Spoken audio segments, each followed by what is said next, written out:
Somali piracy is a chilling chapter in the recent history of maritime crime. It is closely linked with the collapse of the Somali state at the beginning of the 1990s and the country's subsequent descent into civil war. When Somalia collapsed into chaos, its coastal waters, once a rich source of income for local fishermen, came to serve as a battleground for criminal activity. Foreign fishing boats began to exploit the rich sea resources off Somalia's coast, overfishing and degrading the environment. Meanwhile, other countries like Italy exploited the lack of control by dumping harmful wastes, for instance, radioactive chemicals, in Somalian waters. All these activities fueled the ire of local fishermen who, in turn, took it upon themselves to protect their waters and source of livelihood. Initially, these fishermen formed loose gangs known as the People's Coast Guard to ambush foreign trawlers and extort money for protection. But things went out of control soon enough. As the government continued to break down further, the majority of these fishermen turned into armed militias, and protection eventually became gangsterism. Somali pirates, by the mid-2000s, were a force to be reckoned with, hijacking cargo ships for ransom.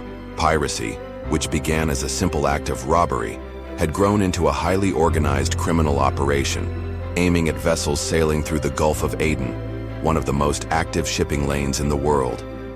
The pirates, who were based along coastal Somali towns, began employing motherships, enormous ships that were floating bases, from where there were smaller, faster speedboats that could be sent out to launch attacks. These motherships carried GPS equipment, radar, and satellite phones, so that pirates would be able to track cargo ships and coordinate their attacks. Somali pirates were highly organized by the mid-2000s with automatic weapons and rocket-propelled grenades, and hijacked ship crews at will, holding them for ransom. Pirates discovered that kidnapping crew members and extorting ransom was far more lucrative than stealing cargo.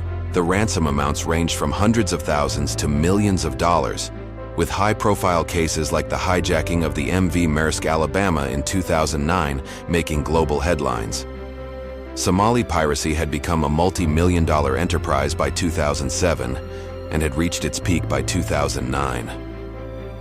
Pirates were no longer opportunistic criminals. They were part of a global criminal network involving warlords, corrupt government officials, and their own people. Pirate crews began to become more structured, employing more young men and investing large sums of money in better boats, weaponry, and technology. Pirates even established betting clubs, where the native population was permitted to wager on the success or failure of piracy expeditions. Ransom payments were also invested in financing local amenities, such as schools and hospitals, so that the native population would be sympathetic to the piracy venture. So piracy became a twisted model of support for the community, where the pirates spent their plundered riches in charming the local populace.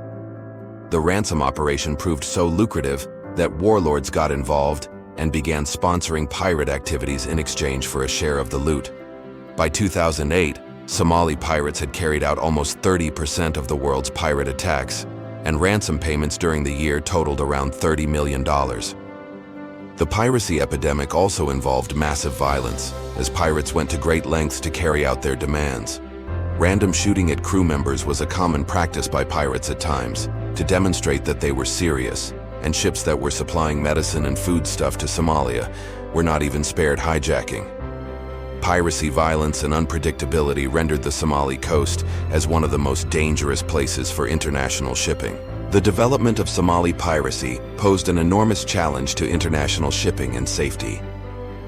The vastness of the Indian Ocean prevented naval units from properly patrolling the seas. Furthermore, international laws and shipping company policies prohibited having armed guards aboard ships, thus preventing shipping companies from defending themselves. Piracy became more sophisticated with pirates employing human shields, which made military intervention impossible. Events came to a head in 2009 with the high-profile hijacking of the MV Maersk Alabama and the rescue of Captain Richard Phillips by Navy SEALs. The international attention this story generated focused attention on the growing threat posed by Somali pirates and the need for an international community response. Faced with growing piracy, the global community acted. Shipping organizations recommended increased security measures on ships, including fitting water cannons, razor wire, and secure citadels for crew. International naval units, including the US Navy and EU naval vessels, began patrolling waters in the Gulf of Aden and other areas to protect shipping lanes. Employing armed guards aboard ships was allowed, providing an added layer of security. In addition, shipping companies also implemented convoy systems, where the ships traveled in convoy with naval ships as escorts. These measures, along with stepped-up patrolling by naval ships, served to reduce pirate attack success quite significantly. Piracy in Somali waters in 2011 diminished significantly due to the implementation of these security measures. Piracy did not completely vanish, however.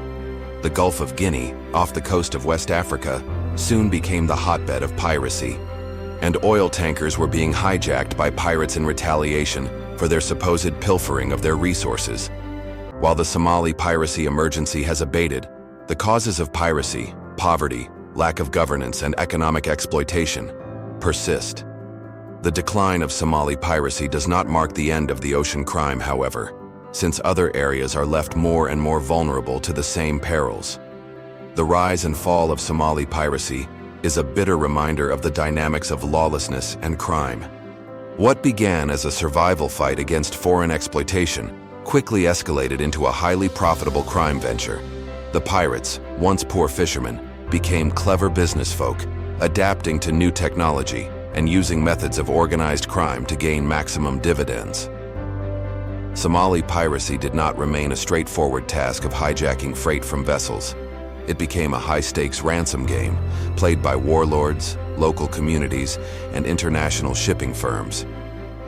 The backdrop in Somalia, decades of neglect and exploitation, formed the perfect storm that enabled piracy to thrive.